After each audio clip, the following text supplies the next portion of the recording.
Les meuleuses Parkside en Ready to Connect, donc celles qui ont les boutons comme ça là, elle vous parle, hein, c'est les dernières générations, sont des machines qui ont des cartes électroniques avec une qualité assez aléatoire. Là, un abonné m'en a envoyé deux, les deux ont cramé, il en a acheté trois, il y en a deux qui ont cramé dès l'allumage. C'est pas une histoire d'utilisation, quoi que ce soit, c'est vraiment des cartes qui sont mal faites. Il a appuyé sur le bouton, ça n'a pas démarré. Celle-là c'est pire parce que si je laisse la batterie dessus et j'allume, ça se met à fumer. C'est même une des deux est même très dangereuse parce que si on laisse la batterie, la machine elle prend feu. C'est pas ouf quoi. Donc ce que je vais faire, c'est que je vais l'ouvrir et je vais vous montrer comment c'est foutu à l'intérieur.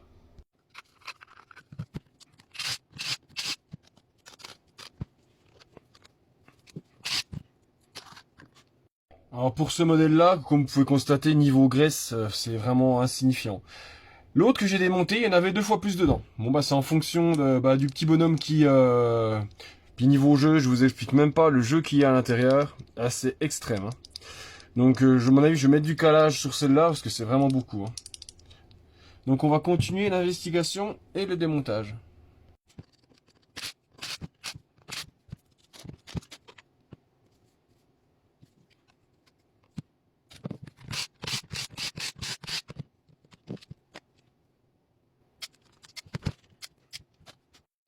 Maintenant que toutes les vis sont enlevées, on va pouvoir l'ouvrir.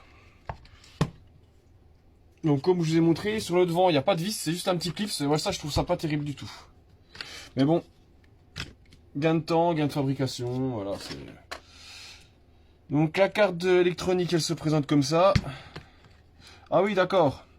Ah oui, voilà, vous la voulez pas marcher celle-là, les fils sont coupés.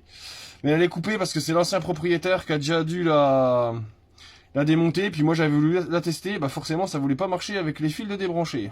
Forcément. Mais bon, la carte en fait elle se présente comme ça. Et là c'est la carte qui est grillée quoi en fait.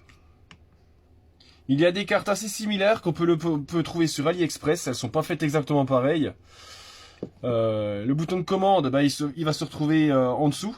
Alors ce que je fais moi, c'est que je creuse un petit coup et je déporte avec 2 petits fils que je vais raccorder. En fait, je peux couper 2 fils qui sont ici et je raccorde là ou je remets d'autres interrupteurs.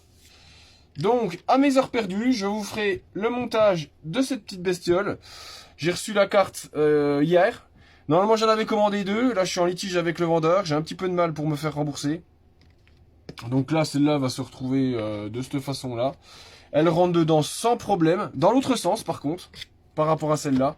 Mais elle rentre sans problème. Comme vous pouvez voir. Donc ça grossièrement, c'est une réparation pour 5 € sur ce modèle. Avec quelques modifs pour la commande.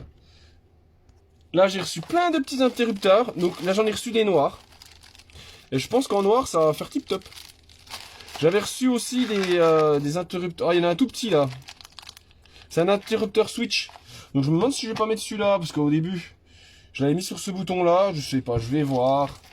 Ou j'ai des petits boutons comme ça. Que je pourrais mettre dessous. Je sais pas encore. Après, je vous avoue que le plus périlleux, c'est gratter ici et souder des tout petits fils sur les petites pattes de l'interrupteur pour pouvoir choper le contact de sélecteur de vitesse.